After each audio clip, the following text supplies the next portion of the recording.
आज हम लोग सर्वोच्च न्यायालय का अध्ययन करेंगे। बहुत सारे ऐसे एग्जाम हैं जिसमें सर्वोच्च न्यायालय से हमेशा प्रश्न पूछे जाते हैं। देखिएगा, ये आपका एक टॉपिक है, ये है सर्वोच्च न्यायालय। सर्वोच्च न्यायालय को आप उच्चतम न्यायालय भी कह सकते हैं। अब हम बात करते हैं थोड़ा अमेरिका से, एक बार इसको देख लेते हैं। ये है संयुक्त राज्य अमेरिका और ये है इंडिया। तो संयुक्त राज्य अमेरिका जो है ना, यहाँ संघीय प्रणाली है। संयुक्त राज्य अमेरिका में क्या है? संघीय प्रणाली है। और इंडिया में भी संघीय प्रणाली है। इंडिया में भी संघीय प्रणाली है। ये दोनों में थोड़ा आपको समानता दिखाई देगा। लेकिन जहां तक कि न्यायपालिका की बात करते हैं तो यूएसए में दैर्घ्य न्यायपालिका है। क्या है? दैर्घ्य न्यायपालिका। यूएसए में दैर्घ्य न्यायपालिका। यहाँ देश के लिए अलग न्यायपालिका है और राज्य के लिए अलग न्यायपालिका है। यानी देश के लिए अलग से न्यायपालिका है और राज्य के लिए अलग से न्यायपालिका है। ऐसे देखिएगा, यूएसए जो है ना, यहाँ दोहरी नागरिकता है। दोहरी नागरिकता है। दोहरी नागरिकता है। यानी आदमी, इंसान, वहाँ के जो लोग होते हैं वो पहले राज्य के नागरिक होते हैं, उसके बाद देश के नागरिक होते हैं। लेकिन भारत में ऐसा कुछ नहीं है। भारत में एकल नागरिकता है। यहाँ कोई राज्य का नागरिक नहीं होता। यहाँ कोई न तो गुजरात का नागरिक है, न बिहार का, न दिल्ली का, न आपका उत्तर प्रदेश का। यहाँ जो भी है सब देश का नागरिक होता है। तो यूएसए में दोहरी नागरिकता है।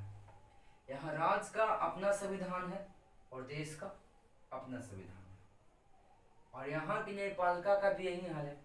यहाँ राज्य के लिए अलग से है और देश के लिए अलग से है।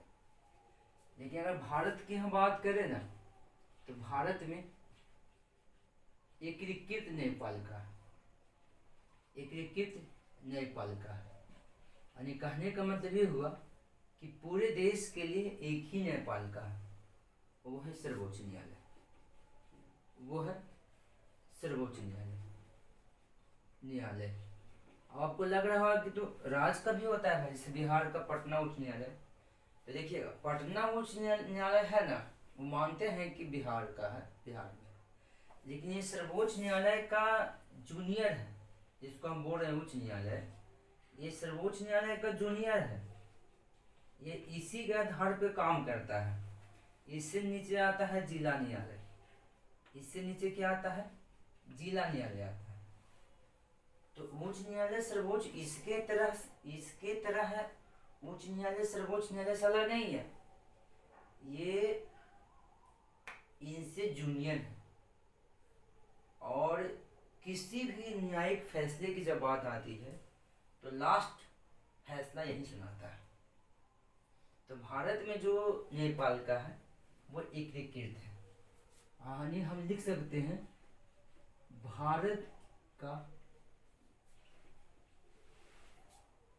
भारत का एकीकृत न्यायपालिका। भारत का एकीकृत न्यायपालिका। अब देखिएगा भारत की एकीकृत न्यायपालिका कैसी है। पहला में आपका हो गया सर्वोच्च न्यायालय। तो भारत की एकीकृत न्यायपालिका में एक आपका है सर्वोच्च न्यायालय। इसकी संख्या अगर देखा जाए ना भाई, इसका संख्या कितना है? इसका संख्या 1 है। और सर्वोच्च न्यायालय का नीचे आएगा उच्च न्यायालय। सर्वोच्च न्यायालय के नीचे आएगा उच्च न्यायालय। अगर इसका संख्या देखा जाए इसका संख्या टोटल 25 हो गया। टोटल कितना हो गया? 25 हो गया। अब आप इसके नीचे जो आपको आएगा ना, वो है जिला न्यायालय। जिला न्यायालय, एक जिला न्यायालय। उसके बाद आपके आएगा अधीनस्थ मुंसिफ न्यायालय। उसके बाद आएगा मुंसिफ न्यायालय। जिला न्यायालय जो होता है प्रत्येक जिला में एक। मुंसिफ न्यायालय जो होता है वो होता है प्रत्येक जिला में एक। उसके बाद आता है न्याय पंचायत। न्याय पंचायत। अब न्याय पंचायत जो होता है ना, वो प्रत्येक पंचायत में होता है। प्रत्येक पंचायत में होता है। प्रत्येक पंचायत में होता है। अब देखिएगा, ये जो जिला न्यायालय है और ये जो मुंसिफ न्यायालय है, अंग्रेज ने भारत शासन अधिनियम 1935 लाया था। यानी ये हो गया आपका भारत सरकार अधिनियम 1935। यानी आप इसे भारत सरकार अधिनियम 1935 कर सकते हैं या भारत शासन अधिनियम 1935। तो ये भारत सरकार अधिनियम 1935 था। और इसी भारत सरकार अधिनियम 1935 के तहत अंग्रेजों ने भारत में संघीय न्यायालय का स्थापना किया। संघीय न्यायालय का स्थापना किया, यानी संघीय न्यायपालिका का स्थापना किया। इस संघीय न्यायालय यानी इस संघीय न्यायपालिका का स्थापना 1 अक्टूबर 1937 को हुआ था। और इसी संघीय न्यायालय का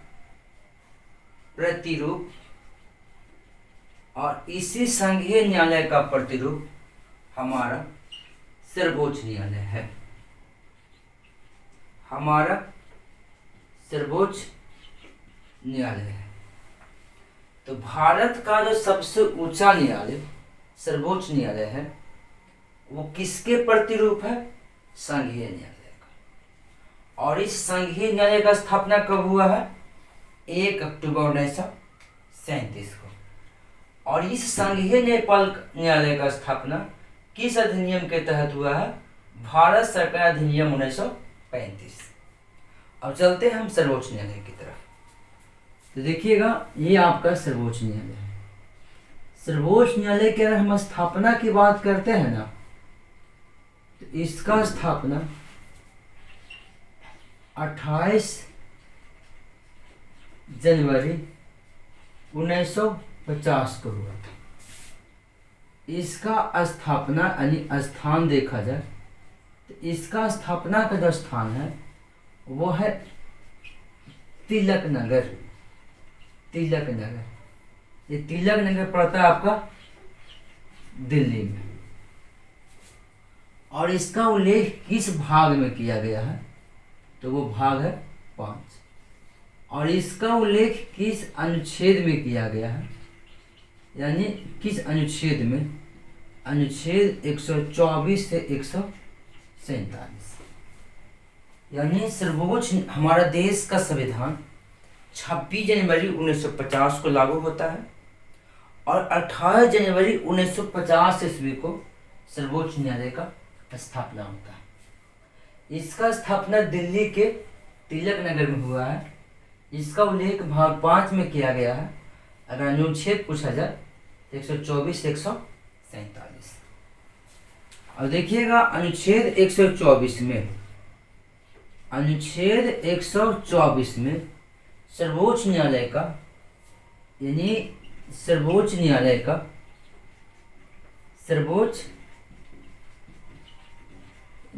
का स्थापना का उल्लेख किया गया। स्थापना का यानी अगर पूछा जाए कि सर्वोच्च न्यायालय की गठन या स्थापना का उल्लेख किस अनुच्छेद में किया गया है, तो वो अनुच्छेद हो जाएगा 124। अब देखिए, जब इस सर्वोच्च न्यायालय का स्थापना 28 जनवरी 1950 ईस्वी को हुआ था, तो स्थापना के समय यानी सर्वोच्च न्यायालय की स्थापना के समय, तो इस सर्वोच्च न्यायालय की स्थापना के समय तो देखिएगा, सर्वोच्च न्यायालय में एक होता है मुख्य न्यायाधीश और बाकी लोग होते हैं अन्य न्यायाधीश। तो सर्वोच्च न्यायालय के स्थापना के समय यहाँ न्यायाधीशों की संख्या अगर देखा जाए कि कुल कितने न्यायाधीश थे, यानी न्यायाधीश कुल कितने न्यायाधीश थे, तो सर्वोच्च न्यायालय की स्थापना के समय न्यायाधीशों की संख्या 8 था, जिसमें मुख्य न्यायाधीश का अगर नाम लिया जाए कि मुख्य न्यायाधीश मुख्य न्यायाधीश, तो मुख्य न्यायाधीश 1 और अन्य न्यायाधीश का अगर नाम लिया जाए अन्य न्यायाधीश, तो अन्य न्यायाधीश 7। लेकिन आज 2021 की हम बात कर रहे हैं, यानी स्थापना के समय 8 न्यायाधीश, 7 अन्य और बाकी एक जो बचा मुख्य। लेकिन आज अगर हम 2021 की बात करें तो 2021 में जो मुख्य न्यायाधीश है उसकी 2021 में ये न्यायाधीशों की बात करें तो कुल न्यायाधीश जो आपका है, कुल न्यायाधीश है वो है 34। तो 2021 में कुल न्यायाधीशों की संख्या 34 है, जिसमें अगर मुख्य न्यायाधीश का नाम लिया जाए मुख्य न्यायाधीश, तो मुख्य न्यायाधीश 1 और अन्य न्यायाधीश का नाम लिया जाए अन्य न्यायाधीश, तो अन्य न्यायाधीश हो गया 33। तो फिर से इसको देखिएगा, स्थापना के समय मुख्य न्यायाधीशों की संख्या 8 थी, जिसमें एक हो गया स्थापना के समय न्यायाधीशों की संख्या 8 थी, जिसमें एक हो गया मुख्य न्यायाधीश और 7 हो गया अन्य न्यायाधीश। लेकिन फिलहाल अभी हम 2021 की बात करते हैं, अभी न्यायाधीशों की संख्या, तो इसमें बढ़ोतरी हुई है। और 2021 में अगर देखा जाए तो कुल न्यायाधीशों की संख्या 34 है, इसमें मुख्य है 1 और बाकी हो गया 33। यानी 2021 की स्थिति के हिसाब से देखा जाए तो अभी कुल न्यायाधीशों की संख्या जो है वो 34 है। अब आगे देखिएगा, अब हम सर्वोच्च न्यायालय के प्रथम मुख्य न्यायाधीश का चर्चा करेंगे। जैसे आप देखते होंगे, हमसे पूछ दिया जाता है कि भारत के पहले राष्ट्रपति कौन थे, भारत के पहले प्रधानमंत्री कौन थे, लोकसभा के प्रथम मुख्य न्यायाधीश, भारत के पहले उपराष्ट्रपति। उसी तरह से हमसे पूछ देता है कि सर्वोच्च न्यायालय के प्रथम मुख्य न्यायाधीश कौन था। तो सर्वोच्च न्यायालय के प्रथम मुख्य न्यायाधीश हीरालाल जी कौनिया थे। अब इतना याद करने से काम चल जाएगा नहीं, क्योंकि बहुत से एग्जाम में एक ऑप्शन में 4 व्यक्ति का नाम लिखा हुआ रहता है और हमसे पूछता है कि क्रम संख्या इनमें से कौन सी क्रम संख्या सही है। तो कम से कम हमें 4 न्यायाधीश तो देखना ही पड़ेगा सर। तो यानी हम बोल सकते हैं कि सर्वोच्च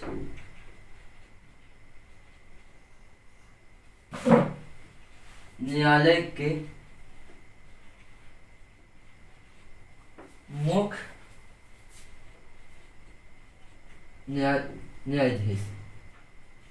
न्यायाधीश का क्रम संख्या, यानी सर्वोच्च न्यायालय के मुख्य न्यायाधीश का क्रम संख्या। अब देखिएगा, सर्वोच्च न्यायालय के जो पहले मुख्य न्यायाधीश थे वो थे हीरालाल जे कौनिया, हीरालाल जे कौनिया थे। तो सर्वोच्च न्यायालय के पहले मुख्य न्यायाधीश का नाम पूछा जाए तो वो हो जाएगा हीरालाल जे कौनिया, और दूसरे मुख्य न्यायाधीश का नाम पूछेगा तो वो हो जाएगा एम पतंजलि शास्त्री, और तीसरे मुख्य न्यायाधीश का नाम पूछा जाएगा तो वो हो जाएगा मेहर चंद्र महाजन, और चौथे मुख्य न्यायाधीश का नाम पूछेगा तो वो हो जाएंगे बीके मुखर्जी।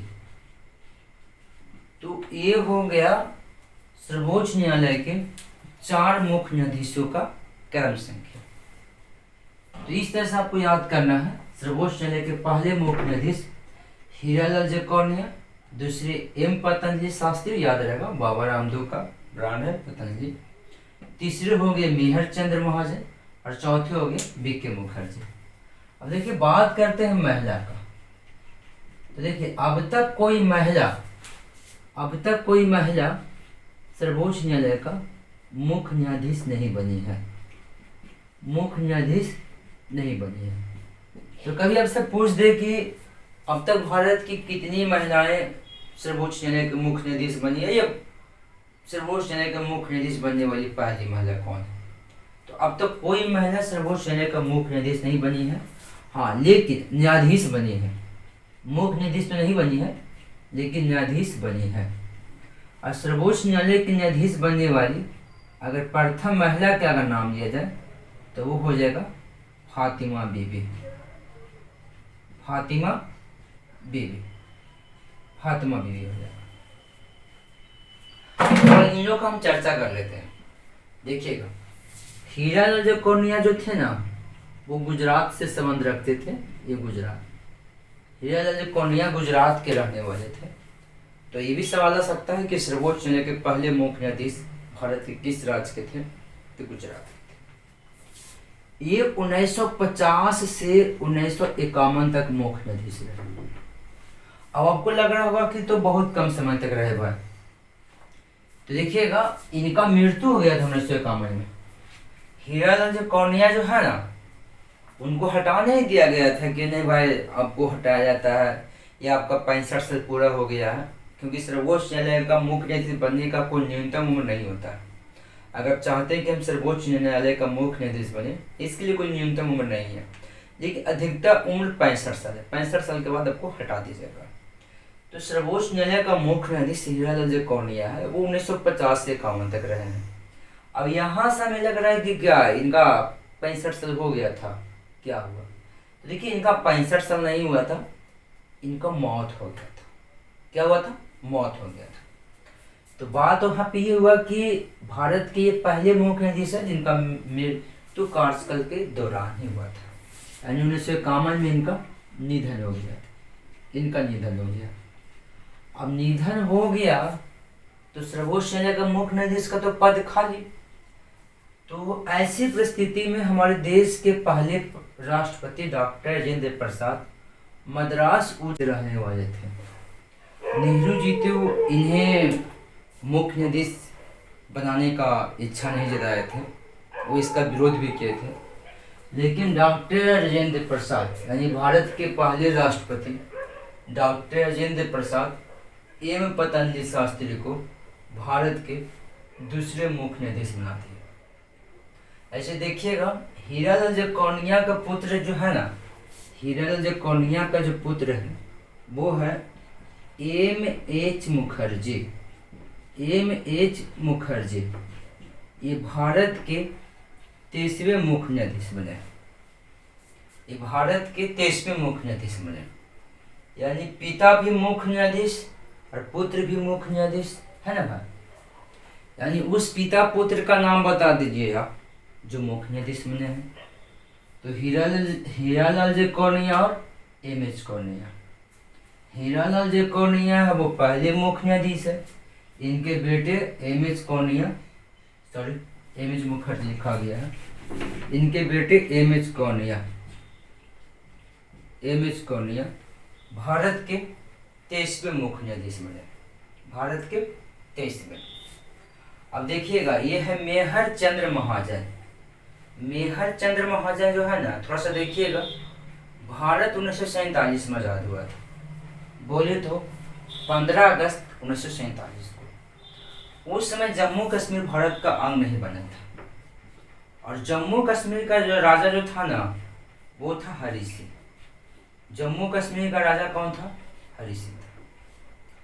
तो हरि सिंह अपना प्रधानमंत्री, हरि सिंह अपना प्राइम मिनिस्टर मेहर चंद्र महाजन को ही बनाया था, मेहर चंद्र महाजन को ही बनाया था।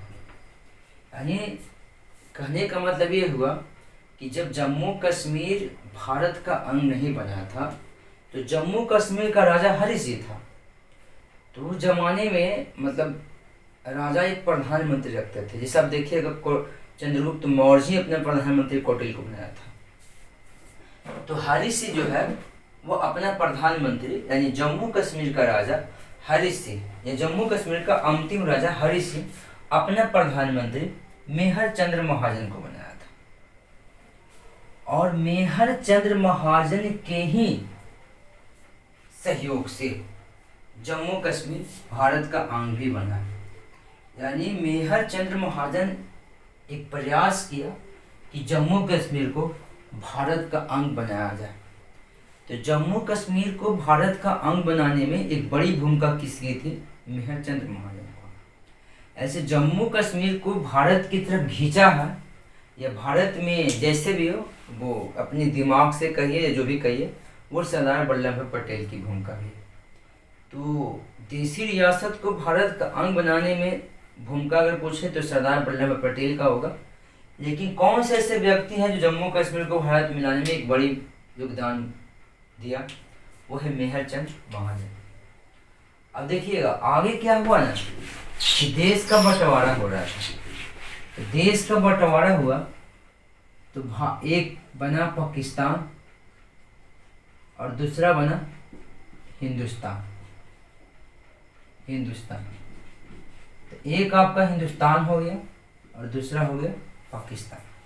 तो हिंदुस्तान से ही अलग होकर एक देश बना, जिस देश का नाम है पाकिस्तान। तो दोनों के बीच एक रेखा खींची गई थी। रेखा खींचने वाले व्यक्ति का नाम है सर सीजर अटकिल।